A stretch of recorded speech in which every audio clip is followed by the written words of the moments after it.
जगभरातील लाखो लोकांनी गौरवलेले बेस्ट सेलर पुस्तक इकिगाई, दीर्घ आयुषी, निरोगी आणि आनंदी जीवनाचे जापानी रहस्य. हेक्टर गार्सिया आणि फ्रान्सिस्को मिरालेस. अनुवाद प्रसाद ठापरे.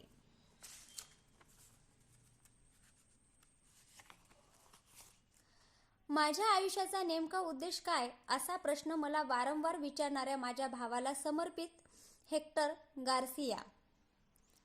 मला कायम प्रेरणा देत राहिलेले माझ्या सध्याच्या, पूर्वीच्या आणि भविष्यामध्ये होणाऱ्या सर्व मित्रपरिवाराला समर्पित फ्रान्सिस्को मिरालेस. फक्त कार्यरत राहिलात तरीही शतआयुषी व्हाल. जापानी म्हण.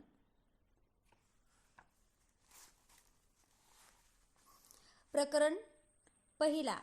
इकिगाई. वय वाढत असतानाही तरुण राहण्याची कला.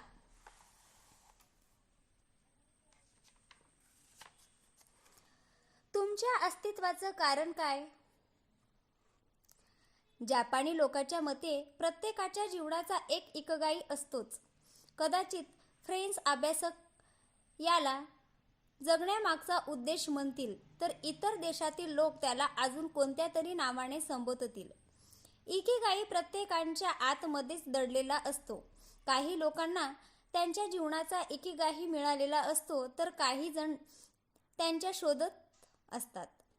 प्रत्येकाच्या अंतरंगामध्ये इकिगाई दडलेला असतोच आणि त्याला शोधण्यासाठी संयमाची आवश्यकता असते. ओकिनावा सारख्या जास्तीत जास्त शतकी आयुष्यमान असलेल्या गावातील लोकांच्या मते त्यांच्या सकाळी उठण्याचं कारण असते त्याला मिळालेल्या त्यांच्या इकिगाई. इकिगाई प्रेरणा, ध्येय, व्यवसाय, उपजीविका, माध्यम. तुम्ही कशात पारंगत आहात? तुम्हाला काय आवडतं? जगाला काय हवं आहे? तुम्हाला कुठल्या कामाचा मोबदला मिळू शकतो? मार्ग बीन यांच्या आकृतीवर आधारित. काहीही केलं तरी चालेल, पण निवृत्ती होऊ नका.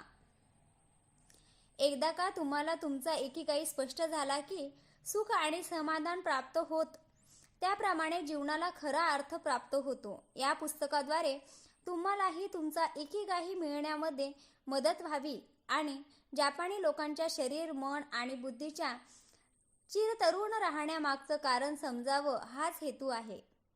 तुम्ही जर जपानमध्ये गेलात तर तुम्हाला एक आश्चर्याची गोष्ट लक्षात येईल. ती म्हणजे निवृत्तीनंतरही तिथले लोक अतिशय कार्यक्षम आणि व्यस्त असतात. खरं तर बहुतांश जपानी लोक निवृत्ती होतच नाहीत. जोपर्यंत शरीर साथ देत तोपर्यंत ते त्यांच्या आवडीचं काम करतच राहतात. महत्त्वाची गोष्ट म्हणजे जपानी भाषेमध्ये निवृत्तीसाठी कोणताही शब्दच अस्तित्वात नाही. इंग्रजीमध्ये रिटायरमेंट म्हणजे ठराविक वयानंतर कामामधून बाहेर पडणं किंवा मराठीमध्ये निवृत्त होणं असा शब्द आहे. तसा जपानी भाषेमध्ये निवृत्ती या अर्थी शब्दच नाही. नॅशनल जिओग्राफीचे रिपोर्टर डॅन ब्युटेनर, ज्यांनी बराच काळ जपानमध्ये घालवला, ते असं म्हणतात की जपानी लोकांना त्यांच्या जीवनाचा उद्देश इतका महत्त्वाचा वाटतो की त्यांच्या संस्कृतीमध्ये निवृत्त होण्याची संकल्पना अस्तित्वात नाही. चिरतरुण लोकांचं राज्य. दीर्घ आयुष्याविषयीचं अध्ययन केल्यानंतर जपानी खाद्य संस्कृती इतकंच इकिगाईचं ज्ञान हे त्यांच्या दीर्घ आयुष्याचं खरं कारण मानलं जातं. इकिगाईला खाद्य संस्कृतीपेक्षा जास्तच महत्त्वाचं मानलं जातं. ओकिनावा आणि अशाच प्रकारचे दीर्घ आयुष्य लोक ज्या ठिकाणी राहतात, ज्याला ब्लू झोन असं म्हणतात, तिथे केल्या गेलेल्या शोधकार्यांच्या आधारे काही आश्चर्यकारक तथ्य समोर आले आहेत. हे लोक फक्त जास्त वर्ष जगतात एवढंच नाही, तर या लोकांना कॅन्सर, हृदयरोगासारखे कोणतेही मोठे आणि जीवघेणे आजारही होत नाहीत. या लोकांची जीवनशैली इतकी प्रभावी आणि आनंददायी असते की इतर कोणत्याही देशातील लोकांना त्या प्रकारच्या जीवनशैलीची कल्पनाही येणार नाही. रक्तातील ज्या घटकामुळे वय वाढण्याची प्रक्रिया होत असते त्याचं प्रमाण या लोकांच्या रक्ताच्या पेशीमध्ये कमी असतं. त्यांचं ध्येय 80% पोट भरेपर्यंत जेवण आणि चहा पिणं या त्यांच्या खाद्य संस्कृतीला जात. महिलांमध्ये होणाऱ्या रोज निवृत्तीच्या काळामध्ये शरीर त्यांना अतिशय चांगले साथ देत. इतकंच नाही तर जागतिक सर्वसाधारण प्रमाणापेक्षा इथल्या स्त्री पुरुषांचे लैंगिक संप्रेरण खूप जास्त वयापर्यंत सक्रिय असतात. स्मृतिभ्रमासारखे आजार जगाच्या तुलनेमध्ये नगण्य असतात. जरी आपण या सगळ्याच गोष्टीचा या पुस्तकामध्ये अभ्यास करणार असलो तरी त्यांच्या दीर्घ आयुष्याचा सर्वात महत्त्वाचा कारण म्हणजे त्यांचं इकिगाईवर लक्ष केंद्रित करणं आणि जीवनाचा उद्देश स्पष्ट होणं हेच आहे.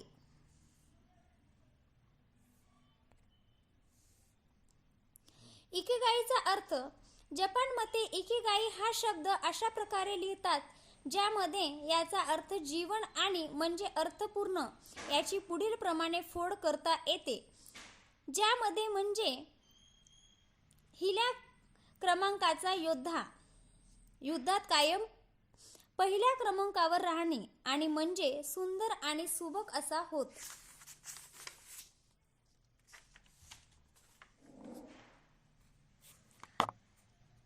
5 दीर्घ आयुष्यी लोकांची बेट ब्लू झोन.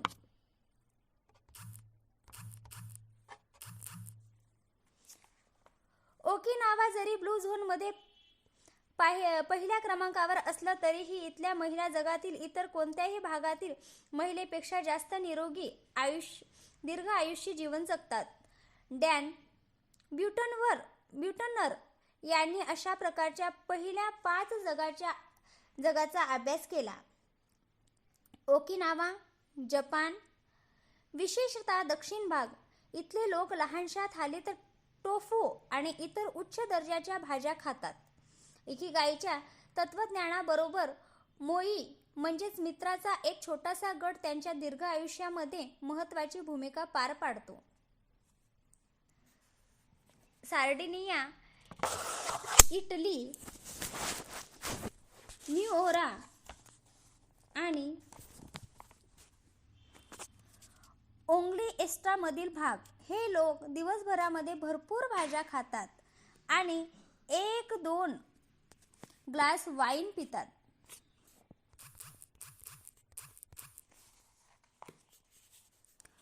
ओकिनावाप्रमाणे इथल्या लोकांच्याही दीर्घ आयुष्याचं श्रेय त्यांच्या सामाजिक बांधिलकीच्या भावनेला जात. लोमा लिंडा, कॅलिफोर्निया अमेरिकेतील साहसी लोकांचा अभ्यास केल्यावर अभ्यासक या निष्कर्षापर्यंत पोहोचले. द निकोया पेनिन्सुला, कोस्टा रिका इथले लोक 90 नंतरही अत्यंत कार्यक्षम असतात. इथले बहुतांश रहिवासी आनंदाने पहाटे 5:30 वाजता उठतात आणि उत्साहाने शेतात कामाला जातात. इकारिया ग्रीस टर्कीतील या समृद्ध किनारी भागातील 3 पैकी एक जण 90 वर्षाच्या वर जगतात. हे प्रमाण अमेरिकेमध्ये फक्त 1% एवढेच आहे. यामुळे या भागाला दीर्घ आयुष्याचं बेट असं संबोधलं जातं. 500 BC पासून चालत आलेल्या जीवनशैलीला याचं श्रेय दिलं जातं. पुढील भागामध्ये आपण दीर्घ आयुष्याचं बेट मानल्या जाणाऱ्या ओकिनावा इथल्या लोकांच्या दीर्घ आयुष्यामागील मुख्य कारणाचा अभ्यास करणार आहोत. एक गोष्ट आपण लक्षात घेतली पाहिजे की 5 पैकी 3 ठिकाणी ही बेट आहेत, ज्यामुळे तिथे साधन सामग्री फारच दुर्मिळ आहे. साहजिकच इथल्या लोकांना एकमेकांना मदत करण्याशिवाय पर्यायच नसतो. कित्येक लोकांसाठी तर इतरांना मदत करणं हाच त्यांचा इकिगाई आहे आणि तेच त्यांच्या शतकी जीवनाचा रहस्य आहे. ज्या लोकांनी दीर्घ आयुष्य लोकांचा अभ्यास केला ते याच निष्कर्षापर्यंत पोहोचले की दीर्घ आयुष्याचं रहस्य खाद्य संस्कृती, व्यायाम, जीवनाचा उद्देश, इकिगाई जाणणं आणि मित्रपरिवारामध्ये चांगले नातेसंबंध असणे हे आहे. या समाजातील लोक तणाव कमी होईल अशा प्रकारे आपल्या वेळेचे व्यवस्थापन करतात. त्याचप्रमाणे अगदी कमी प्रमाणात मांसाहार करतात आणि प्रक्रिया केलेले पदार्थ कमी खातात. त्याचबरोबर ते मघाचं प्राशनही कमी प्रमाणात करतात. ते तणावपूर्ण व्यायाम करत नाहीत, पण ते रोज ठराविक हालचाली नक्कीच करतात. ते त्यांच्या शेतात काम करतात आणि नियमित चालतात. ते गाडीवरून प्रवास करण्यापेक्षा चालणं जास्त पसंत करतात. त्यांच्यापैकी जवळपास सर्वजणच रोज बागेत काम करण्यासारखा हलका फुलका व्यायाम करतात. 80% रहस्य. जपानमध्ये नेहमी वापरली जाणारी म्हण म्हणजे हारा हाची बू. ही पंक्ती प्रत्येक जेवणाच्या आधी म्हटली जाते. याचा अर्थ आहे तुमचं पोट 80% भरेपर्यंत जेवा. ही एक प्राचीन शिकवण आहे ज्यामध्ये पोट गच्च भरेपर्यंत न जेवण्याचा सल्ला दिलाय. त्यामुळे ओकिनावामधील लोक त्यांचं पोट 80% भरेपर्यंत जेवतात. ते कधीही पोट भरून जेवत नाहीत. त्यामुळे पचन करण्यासाठी लागणारी त्यांची ऊर्जा वाचते आणि विनाकारण वाढलेल्या ऑक्सिडेशन प्रक्रियेलाही आळा बसतो. अर्थात आपलं पोट 80% भरलं आहे की नाही हे समजण्यासाठी कोणताही मोजमाप किंवा तंत्र नाही. शिकवणीमधून आपण एकच बोध घ्यायला हवा की जेव्हा आपल्याला पोट भरल्यासारखं जाणवायला लागेल तेव्हाच जेवायचं थांबवावं. थोडंसं प्रमाणाबाहेर जेवण, आवश्यकता नसतानाही केलेला नाश्ता, जेवणानंतरचा सफरचंदाचा ज्यूस, एखादा गोड पदार्थ आपल्याला काही वेळासाठी नक्कीच आनंद देतो. पण जर आपण या गोष्टी टाळू शकलो तर आपल्याला दीर्घ आयुष्य आनंद मिळू शकतो. जेवण कशा प्रकारे वाढलं जातं हेही महत्त्वाचं आहे. जपानमधील लोक लहान लहान थाल्यामध्ये जेवण देतात. त्यामुळे साहजिकच तिथले लोक कमी जेवतात. जपानमधील हॉटेलमधील जेवणाची थाली एका विशिष्ट पद्धतीने दिली जाते. त्यामध्ये 4 लहान लहान थाळ्या आणि एक त्यापेक्षा थोडीशी मोठी थाली अशा 5 थाल्यामध्ये दिली जाते. जेव्हा तुम्ही एकदम 5 थाल्या बघता तेव्हा तुम्हाला असं वाटतं की तुम्ही भरपूर जेवणार आहात. पण जेव्हा जेवण पूर्ण होतं तेव्हा तुम्हाला जाणवतं की तुम्ही थोडंसं कमी जेवला आहात आणि तुम्हाला भूक लागायला लागते. त्यामुळे कित्येक परदेशी लोकांची सुद्धा जपानमध्ये गेल्यावर वजन कमी होतात आणि ते लोक बारीक होतात. नुकत्याच ओकिनावामध्ये केल्या गेलेल्या सर्वेक्षणातून हे सिद्ध झाले की तिथले लोक रोज 1800 ते 1900 कॅलरीज अन्न घेतात, तर जगातील इतर लोक साधारणतः 1200 ते 3300 कॅलरी अन्न घेतात. अमेरिकेमध्ये बॉडी मास इंडेक्स 26 किंवा 27 तर ओकिनावामध्ये तो 18 ते 22 असतो. ओकिनावामधील लोकांची खाद्य संस्कृती उच्च आहे. जपानमध्ये टोफू, गोड बटाटे, आठवड्यातील 3दा मासे, रोज अंदाजे 30 ग्राम भाजी खातात. पोषणाच्या प्रकारामध्ये आपण या 80% कोणकोणते खाद्य प्रकार येतात याचा सखोल उल्लेख केला आहे. मोआई जीवनाशी जोडलेले असणं. ओकिनावामध्ये समाजातील इतर लोकांशी मित्रत्वाचे आणि सौजन्याचे संबंध प्रस्थापित करणं हा त्यांचा संस्कृतीचा अविभाज्य भाग आहे. मोआई म्हणजे एकाच उद्देशाने एकत्र आलेल्या लोकांचा गट. समाजातील कित्येक लोकांसाठी समाजसेवा करणंच त्यांच्या इकिगाई असतो. मोआईची संकल्पना फार पूर्वी आणि कठीण परिस्थितीमध्ये सुरू झाली. सुरुवातीला सर्व शेतकरी एकत्र मिळवून ज्यांच्याकडे कमी धान्य पिकलं आहे त्यांना मदत करायची. मोआईचे लोक मासिक वर्गणी ठरवतात आणि ती जमा करतात. जेव्हा ते एकत्र भेटतात तेव्हा जेवण, चर्चासत्र आणि गो अँड शोगी या किंवा अशा प्रकारच्या त्यांच्या छंदासाठी ते जमलेले पैसे वापरतात.